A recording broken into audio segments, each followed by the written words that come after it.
Hey, and welcome to another episode of I Know Jax. This month we're celebrating 6 years on air. I know it's hard to believe that I've been doing this job of hosting I Know Jax for 6 years. It really doesn't feel like that long. But as they say, time flies when you're having fun, and I'm having fun. I have the best job in Jacksonville because I get to visit cool places, eat great food, and meet awesome people on a weekly basis. I'm a really lucky guy, really lucky. I know you're going to agree with me because this time I got to visit a place in St. Augustine that has the most amazing desserts. Now, I'm not really a sweet guy. Well, that is, I don't like to eat sweet stuff so much. I am a sweet guy otherwise. Just ask anybody.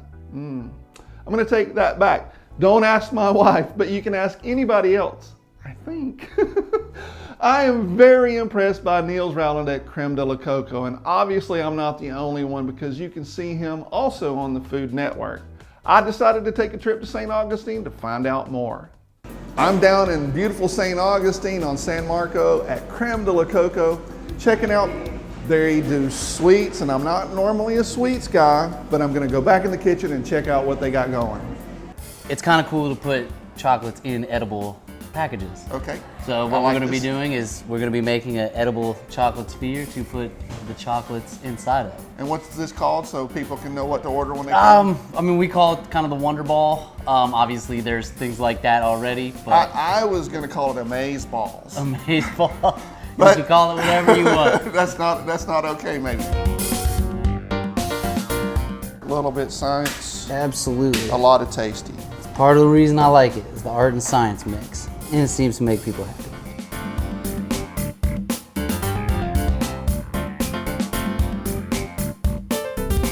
We've done some dinners where people use these to put over desserts and things like that. Got you, okay. But I like it when everything's sort of like a one-off. Got you. Like it's just, to me, it's Each got one's a snowflake, I got it. Exactly. That way it's just got a little bit of its own personality. It looks pretty good, so we're about 72, 75.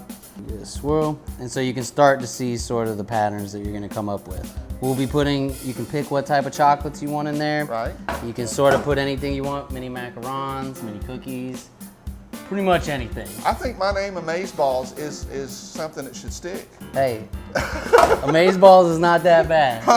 It is not that bad. So basically the ultimate purpose of what we're doing is you're kind of letting it set. So when you temper chocolate, it's liquid and then you're tempering it back. So chocolate's crystalline structure, so you need it to crystallize properly.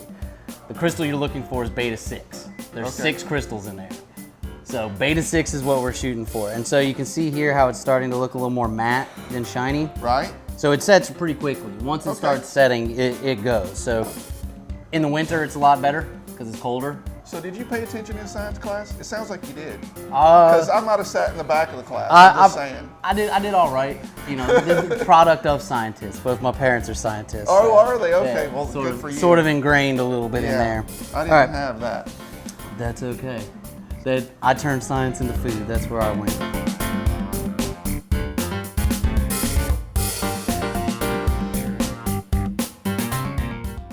I'm going to flick it in behind it because with the white behind it, it will make those spots pop through once it's set. So tell me, how did you get started in all this cooking stuff? You say your parents were scientists, and you just started messing around in the kitchen, or? Well, when I was 13, I made a deal with them. Got to a point where I was just like, hey, look, you guys get me what I want, and I'll make dinner whenever. Right. So I got a grill and just started making dinner all the time. There you go. Pastry was never the intention, you know, but it just kind of went that way, and here we are. So this is a 58% dark chocolate. I have it tempered already. So what we're going to do now is we're going to cast these shells. So when we say tempered, that means melted, right? To a degree. So basically, to temper chocolate, you need to take it up to a certain temperature, which melts all of the crystals of those 6 crystals I talked about. So you need to take it up to about 108 or above, and that melts all of the crystals. And then to re-temper it down is you're going to bring dark chocolate to about 88 to 91 degrees. Okay. So it's about the feel for it. It is. It's a feel thing. And what I've found with chocolate is either you can do it or you can't. Right. It's a very touch-based thing.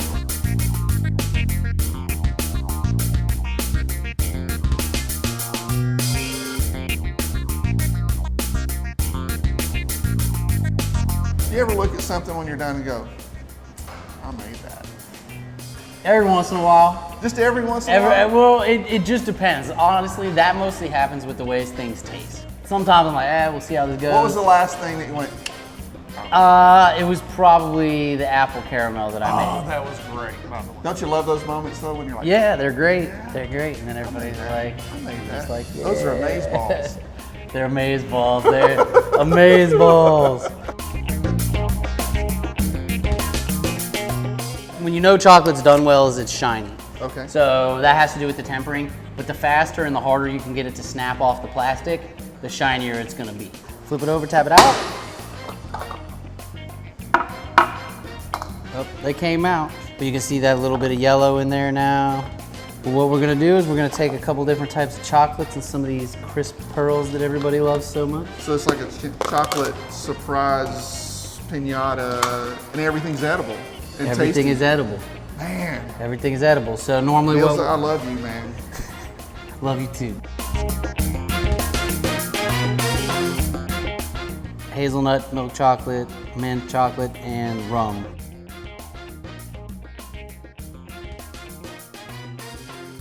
This is pretty cool.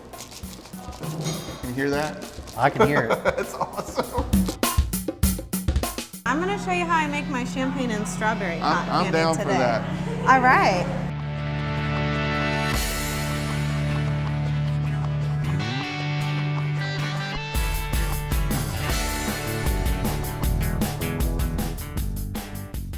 This is freeze-dried strawberries ground up, so you really get the Real strawberry flavor in there. It's not just a And flavored those are little sugar hearts? Is Yeah, that what that is? you had to have Stars? pink glittery hearts when you're making strawberry and champagne cotton candy, right? Absolutely.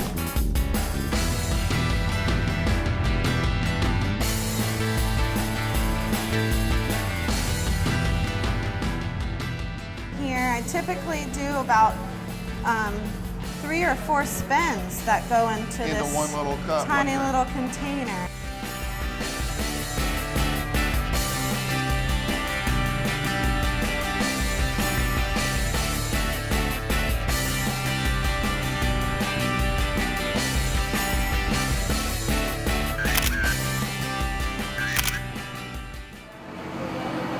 Have a nice day.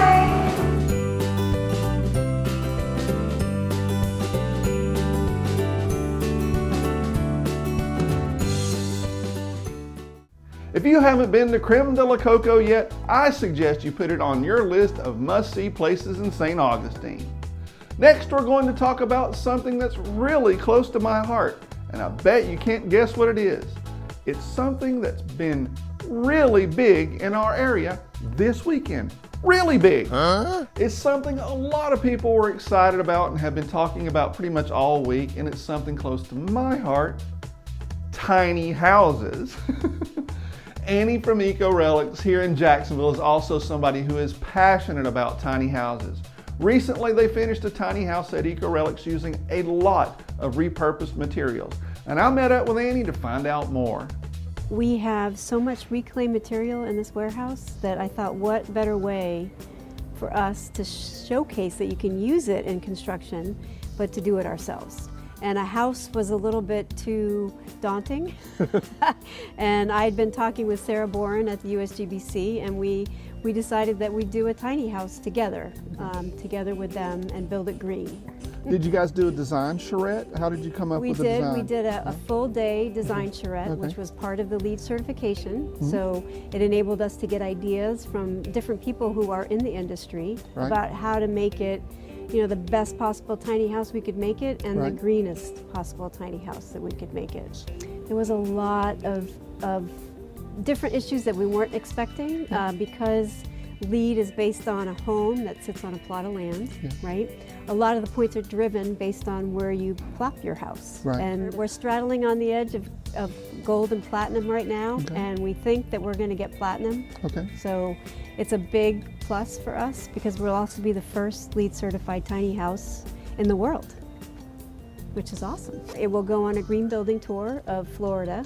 So we'll be taking it to schools, we'll be taking it to other cities, especially to promote the tiny house movement, because not all cities fully support the tiny houses right now. So we're hoping that not only can we coax people to be green, but we can also coax cities to allow tiny houses into their building code. Okay. And being here in Duval, this is one of the counties that does not. It does not. And do you see that changing in the near future? And if so, what influence can you guys have on that? I think it will be changing. We've gotten written up in the Florida Times-Union twice, and the building code department got wind of it. And so they're on us right now, and they are ready, I think, to make the change. Yeah, because I think that's the thing that's keeping people away from tiny houses right now, is there's nowhere to legally There's park nowhere to them. legally put them, Yeah. yeah. And Unless you know, it made it difficult for us to decide where this was going to live, and that's why we decided to kind of take it on the green tour. And then we hope by the time that that's done, that the city will say, okay, we're ready for you, and that we can actually give it to a veteran who really could use it. Eco Relics is a new sponsor we're welcoming to I Know Jax this month. Now, I don't know if you've been to their warehouse on Stockton yet, because if you haven't, it's a trip. I can spend hours just wandering around looking at stuff. Now, when you're looking for home design inspiration, I would suggest taking a trip down to Eco Relics. It's well worth the visit. Here at I Know Jax, we do our best to support local businesses in the community. Visit our website to find out how we can help promote your business on iknowjax.com.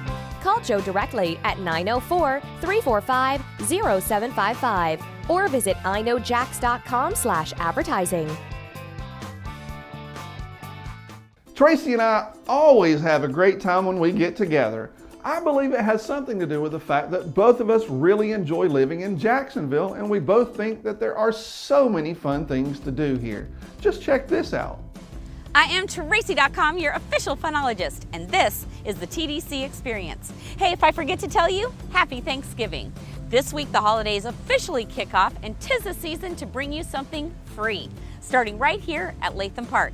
If you don't know where Latham Park is, it's right across from the Seawalk Pavilion and home to the bikini-clad surfer.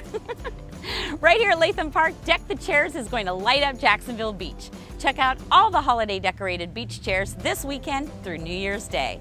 And talk about getting into the Christmas spirit, the Jacksonville Landing is firing up the lights on the 56-foot Christmas tree on Friday. Musical entertainment starts at 7 p.m., followed by the lighting of the tree and then nightly light shows to follow through the holidays. And speaking of thousands of lights, nobody has more than St. Augustine.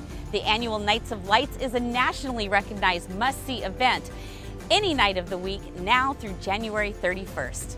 And finally, I'm begging you, get it? I'm begging you. Don't forget your furry friends during the holidays. Sunday, it's a very doggy Christmas at the Jacksonville Landing. The event is free, but donate $10 to Friends of Jacksonville Animals, and your photogenic pooch gets his or her picture taken with Santa. Follow even more of the TDC Experience on Facebook Live, and remember, if you're bored in Jacksonville, it's your own fault.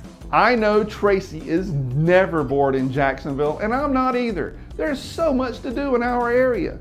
You see, next week is Thanksgiving week, and guess where you're gonna find me? I'll be, of course, down at Pete's Bar in Neptune Beach celebrating Thanksgiving with a Bloody Mary, or 3. It's our new Thanksgiving tradition to ride our bikes down there and hang out. Expect lots of people and lots of fun, and for those of you who are looking for a different place for your Thanksgiving dinner, I would recommend Buddha's Thai Bistro on 3rd Street. They have a special vegan Thanksgiving dinner that I know is awesome. And for the weekend, there's Small Business Saturday at Ram on Saturday 10 to 3 p.m. And there's also the popular Christmas Made in the South show at Prime Osborne. There's also a lot going on in St. Augustine with Uptown Saturday night and the St. Augustine Arts and Crafts Show. For more ideas about fun things to do, check out my post, Fun Things to Do in November on iknowjax.com.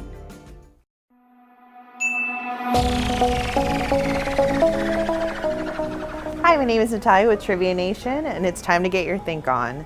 In what year did Alex Trebek start hosting Jeopardy?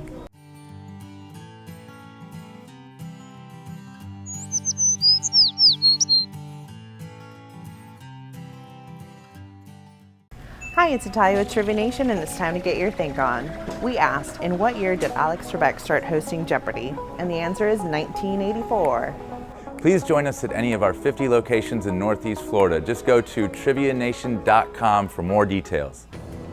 I want you to become an I Know Jax ambassador. We're creating a group for people who want to actively be involved in helping us keep our local flavor.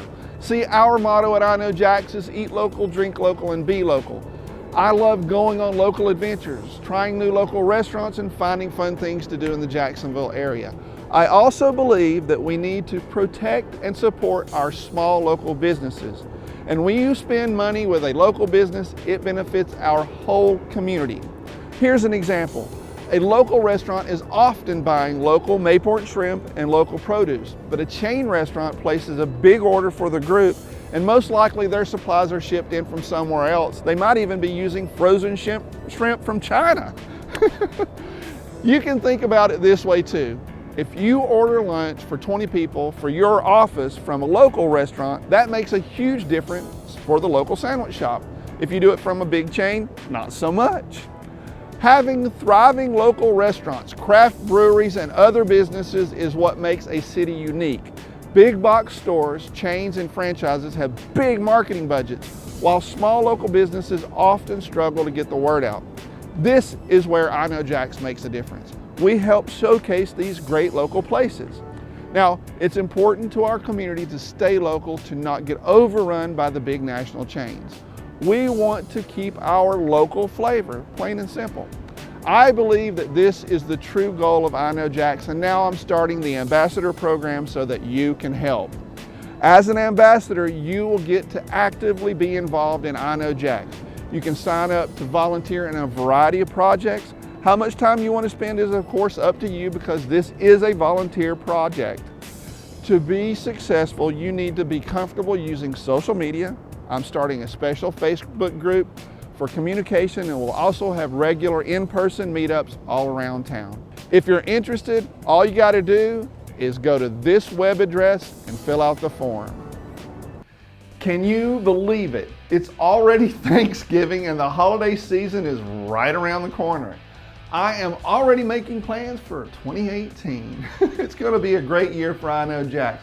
And I have a feeling that this year we reached our stride. 6 years, well, it'll do that. Now, if you see me when I'm out and about, come up and say hello. I always enjoy meeting people who watch the show. Being able to do what I do is just fantastic, and getting to meet so many interesting people is something that I'm very, very thankful for. Now, if it wasn't for you watching my videos online and TV and supporting my efforts, I would never have made it for 6 years, and that's the truth. So, thank you. Well, that's it for this week's I Know Jax. Have a wonderful Thanksgiving, and remember that I will see you on the internet.